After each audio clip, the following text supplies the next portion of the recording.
Hey gamers, welcome back to the channel. Today we're going to be jumping back into DC Dark Legion, and I'm going to give you my 60-day review of Early Access. A lot has happened since this launched at the end of May, from new characters to new game modes to new events, things like that. A lot of stuff here to talk about, so let's get into it.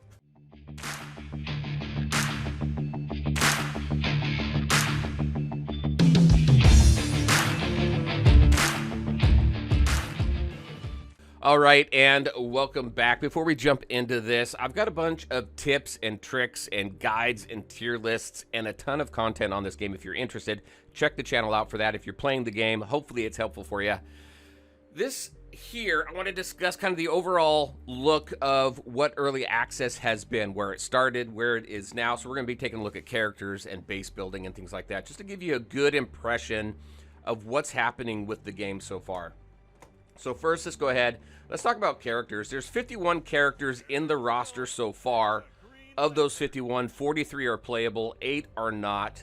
The ones that are not, really looking forward to some of these, like the Riddler here and Starfire. We've got Killer Croc, still not available. Deadshot, Blue Beetle, and Arsenal, I think, are the only ones left. Nope. And then we've got Martian Manhunter, which we don't have as well as Hawkgirl. So those are the 8 that are currently not playable. Of the playable ones, I've got 32 of them, and I love the ones that I have so far. So let's just take a look. Since this started at the end of May, they've added, what, 4 new playable characters? So the first one that they added was Dr. Fate, who is amazing. He is a great tank, and I don't have him on this account. I have him on my second account. But he is right here. He's an awesome tank. He provides shields to your team. Probably the best tank in the game next to Wonder Woman. Deathstroke was the next. He just came out just recently, and I do have him. He is all out DPS. He's all about physical damage and attack right here.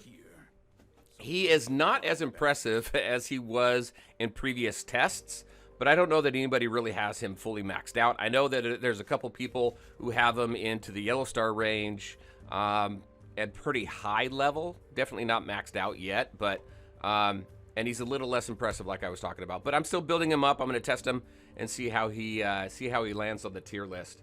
Next is Captain Cold. I do not have him yet. He just recently became available in Deathstroke's banner. Previous tests, he was not impressive at all, so I don't know where he is today, since I don't have him unlocked.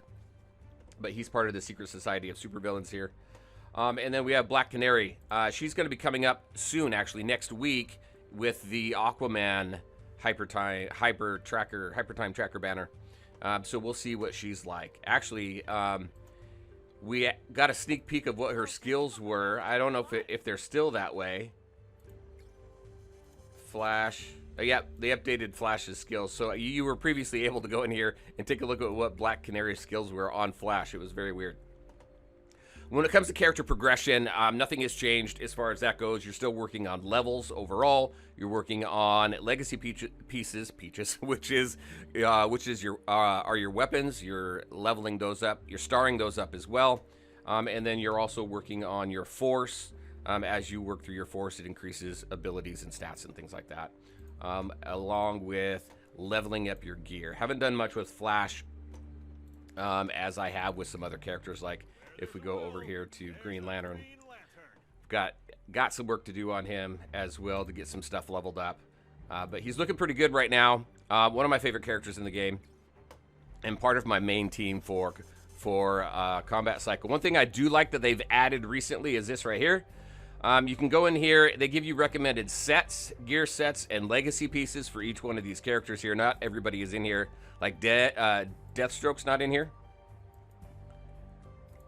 But you can see, also you can take a look at what the recommended lineups are. We can also go over here and take a look at them. They've got these lineups so far. So you got the Super Society, the Secret Society of Supervillains, Bat Family, Justice League. You got all that. Kind of what their main focus is supposed to be. So like this is more of a balanced team with some AoE damage. You've also got some alternates here that they give you suggestions for as well. I thought this was pretty cool. Pretty cool, God. I don't agree with everything here, but it's actually a really good start on building up your different characters. So I thought that was really cool that they added. Characters they removed from previous tests that still have not made it back. Still, we haven't seen Beast Boy come back. He was available in the roster previously, or at least he was in the roster. I don't know that he was actually playable. And then Ra's al Ghul was playable, but he was removed as well. So nothing new there. So still down to 51 characters. Progression, pretty common among games like this. So, all right, so let's go ahead. Let's take a look at the base building. The base building still, you know, I love a claim all button in here. I'm up to War Room 26 right now, which I think was like 104 or 106 hours or something like that. As you get further in, the base building timers really aren't as bad because you definitely need more time to build the different rooms. Also, the balance between the base building and everything else in the game is a little bit better. It's not great, but there is some better balance there. That said, currently, when we go into my missions and I go into my story, I'm done with the story so far. We haven't had the campaign add anything new in actually quite a while. So really the only thing for me to do in here is go in here, do my dailies, jump onto the events, and then make sure that all of my timers and everything are going in and I'm collecting the resources out of here. So it's a little boring right now. So as this continues through development into global, hopefully there is much more coming with that. Also, what is this trophy room for? Check this out. I unlocked this, the T-Rex room here. I unlocked this. Once you get up to War Room 25, you'll unlock this, but you can't do anything with it.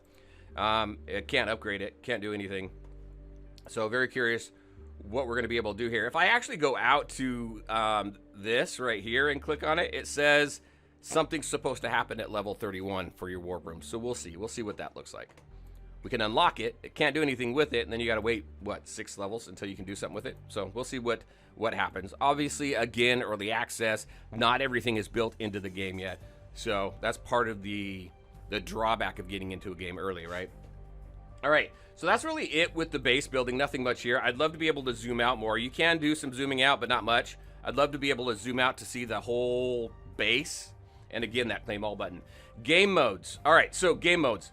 No new game modes have been added since the launch of early access, but there has been some enhancements to them. So if we go into here, so aside from campaign and aside from PvP, because that's pretty standard amongst every game, right? Let's take a look at some of the enhancements. Training Simulator, just recently, we've got some additional battles here. So you've got your generic one here that you go in. You can put any team that you want in here, but now we have some team-specific ones that we're able to go in there and battle and get some rewards for as well. So this one here, all hero tags. That's it. That's the all that you can bring in here, which is pretty cool. And then this one is villains for right now. So there's a lot of potential here. Again, Training Simulator to me seems more like a tower mode that you've seen in a ton of other games. And then as we see different towers require specific team compositions or tags or whatever you want to call it, alignments or whatever.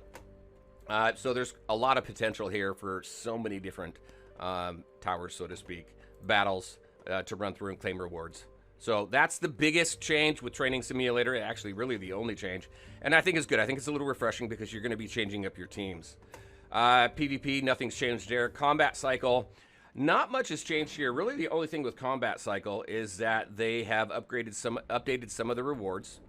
Which has been pretty cool, to some character shards and mix and match some of these summoning materials and stuff here. But really, not much else for combat cycle. And we still only have 2 bosses right now. We have Merciless, and then we have, what's his name? Devastator. We know that there's more, because in previous tests, I believe there were a total of 4 bosses at one point. So... all right, and then let's see. Let's go on to Defeat Dark Legion. Is the same old, same old. You go in there and you wage war, so you can get resources and everything out of that. But that does take intel points, which you have to split between Defeat Dark Legion and Anti-Crime Network, all the way up to level, what? I think it's level 13. You're going to be focusing mainly on wars over here, and then you're going to be splitting your time between wars and ACN, or just focus strictly on ACN. Nothing has changed here. Same materials. This is still one of the best places to farm specific materials that you're going to need, because once you get further into the game, I mean, you need a lot. Like right now, for this right here, I've already maxed out the levels here, but I need 240,000 right here in order to do my next tech upgrade. So I've been doing a lot of saving on that. So not much change there. And then Darkest Timeline did have some changes. We now have a skill tree in Darkest Timeline. So as you battle, you're going to get this resource here, and then you can assign that resource to these different ability boosts just to get you stronger as you continue to move through the timeline, because we now have more difficulties than we had before. So if I just jump into here, right now I've got, I'm on 3 here. It also tells you recommended linear focus level, which is 15, which I'm not there yet. I haven't really put a lot of focus into this timeline lately, but it goes all the way down to 6. Yeah, 6, which you need a linear focus of 120, at least the recommended, right? So we do have that as well. That's the biggest change with timeline. Events. All right, so events is where my biggest issue with this game is right now. I really hope we see some changes here. So right now we have rifts in the game. So if we go into here, you can take a look at your Rumble Rift over here. This is every 48 hours, and you have to carve out 40 minutes every 48 hours for your entire league to jump in here, beat the boss, and then go to the next level. We have almost maxed this out. It goes up to level 16. Gets very, very difficult. However, trying to get an alliance, a league of over 100 people to commit to a 40-minute chunk of time every 2 days is extremely difficult. I don't think it's practical when you're taking a look at leagues that are international. I would love for this, honestly, I would love for this to be a 24-hour timer. Typical boss battle, right? That you've seen in other games. You got a 24-hour timer. You go in there. Everybody has a certain number of attempts to do damage on the boss, and then you get ranked that way. I know they're doing something a little bit different here, which I appreciate. But even if it's not 24 hours, then maybe 12-hour timer or something like that, right? So that you can give international leagues more opportunities to participate, because there's a lot of people in my league that can't participate. We have figured out the best time for the most participation, but that still alienates a bunch of people in my league, which really sucks. They want to participate, but the timing is just awful. So hopefully they do something to change that. So that's Umbral Rift every 2 days. Then we have Guardian Challenge. Guardian Challenge is every 2 days, and it's for 2 hours. So it's a little bit better, but you are going up against other leagues. So if you want to be successful in this, so like for my other account, we are going up against 3 other leagues today. If you want to be successful, you want as many people in there as possible, and you want to stick around for the full 2 hours. A little bit of a challenge here, because if you just take a look, just take a look at the schedule here. This is server 100. Nobody else can join the server, which is kind of a bummer as well, because the server is dying. We have less and less people playing. We have less and less leagues. We now have less than 30 leagues on server 100. Again, the very first server to launch for early access. But look at this. Only 1, 2, 3, 4, 5. Only 5 leagues are participating in this event. When we take a look at my other account, we have over 100 leagues on server 102, but there's only 28 leagues participating, which tells you that the player base isn't a huge fan of this event and this format. So I'm really hoping that everybody's providing enough feedback through the surveys and through the Discord to nudge the devs in a direction that will help improve this event. It is fun when you're going up against another league and you have to have some like real-time coordination. Discord is really helpful for that. Obviously, in-game chats are okay. But when you go up against other leagues, it's fun. But again, after you do that for a certain period of time, it does get a little boring because it's just the same thing over and over. So that's my biggest challenge with Guardian Challenge here. There's got to be something a little bit better in my opinion. All right, next, League Mobilization. So we have these events here. These events are starting to come back around. League Mobilization is the newest event that launched, which I'm not a fan of at all. You have like a 3-day period of time for everybody to register. And then you have a certain period of time for everybody to do events. But the problem is that most of these are pay to play. So I got to purchase some paid bundles there. The interrogation, obviously not pay to play. These power-ups here for construction, tech construction, stuff like that, not necessarily pay to play, but purchasing stuff from the store. There is some stuff you can purchase for in-game resources, but obviously there's gems. There's stuff that costs gems in the stores, where you can purchase gems and then purchase stuff out of the stores to increase your costs there. You've got Mother Box points and stuff here as well, which for free to play. Here's my problem with this event here. In this game right now, the gap is widening between free to play and pay to play. This event here encourages hoarding for free to play, and if you're encouraged to hoard as a free to play player, it severely impacts your progression. And then it also encourages spending and stuff, which is fine. I don't mind encouraging spending and everything, but the format here, not really a huge fan of. They've got to help keep the free-to-play and the pay-to-play within a reasonable distance apart, to be honest with you. Otherwise, you just dump $1 million into the game and then you're at the top of the list. Really doesn't require much, right? Also, a thing that I'm not a fan of is that you have to go in here, you have to accept it, and then you have to do the mission, and you can only do it one at a time. I would much prefer a list, even if it was all the same missions, a list of all the different types of missions and things that you can complete. They're open, and as you regularly play the game, you're going in there and you're completing different missions and things like that, and that you can check off and get rewards for and points or whatever for. I would much prefer that because it really disrupts the gameplay of the player when you have to stop, go accept one, wait for a certain amount of time, hoard everything else before you complete that specific mission, complete it, go get another one, bring it back. It really disrupts the gameplay, in my opinion. So really not a huge fan of that one as well. Events in this game is really where a lot of the concerns come from a lot of the players. These other ones here, like the trials, this is fine. You go in there, it allows you to play around with Deathstroke a little bit, earn some rewards. Rewards still aren't great in the game. Source Impact, this is just as you collect gems, or you could purchase 1 million of them if you want and clear this whole track.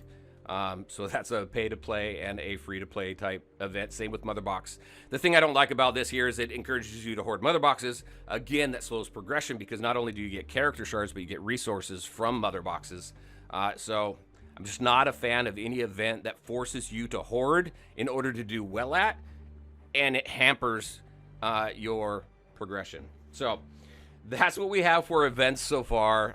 There has been some changes and stuff throughout their early access, but hopefully they're listening to the feedback that's coming back. So overall impression of the game. This is going a little bit longer than I wanted it to. Overall impression of the game, there's been a lot of progress since the beginning of early access. The devs seem to be taking a lot of the feedback and making some positive changes to the game, which is good. Honestly, I probably should have written a list of some of the things that they've done based on some of the feedback that's been provided, but they have been listening and doing some and making some changes that have been positive. Discord communication severely lacking. We now have a CM that's been assigned to the Discord just within the last couple days. They kept coming and going, getting reassigned, things like that. So we'll see if the communication improves because just historically, it gives the impression that the company just doesn't care about the community because there's nobody talking, there's nothing going on, we can't get any information. And if you put a game in early access and you open up a Discord, you expect communication both ways because that indicates that the company wants player feedback, wants to interact and communicate with the community so that they can make the game the best it can be, taking into account what the business guidelines are, but also what the players want as well to create the best game possible. So hopefully we see some better communication in the Discord. The overworld mechanic in this game seems more of a bolt-on. We've got the overworld mechanic. I didn't really go over it. All you're doing is running around and picking up resources from the field. You're battling these towers. It's just a bolt-on, it seems. There's really not a lot of depth here to really draw you in. There's nothing like secret to uncover in the overworld map. There's no mini games or anything up here. It's just, I'd like to see more development when it comes to the overworld mechanic here. Combat's fine. When you go into combat, it's the same combat that you typically run into in every other idle game. They do have the captain mechanic.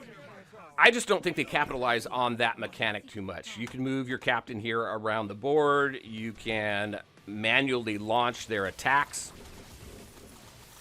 I just don't feel there's enough in the game to really capitalize on that mechanic to make you want to manually control the captain there. And then I mentioned it earlier, free-to-play versus pay-to-play. The gap seems to be steadily widening, and I think it's important to keep that gap. Honestly, for me, my opinion has always been free-to-play reasonably, I feel, 6 to 8 months behind pay-to-play.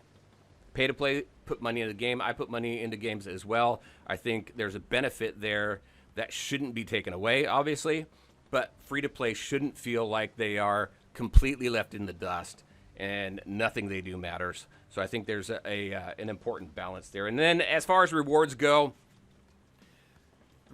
there's not much good with rewards here. Just, I mean, if I go into combat cycle here, the maximum amount of points you can get, or not points, but the maximum reward here is 30 million damage to the boss, and all you do is get 1 anvil fragment.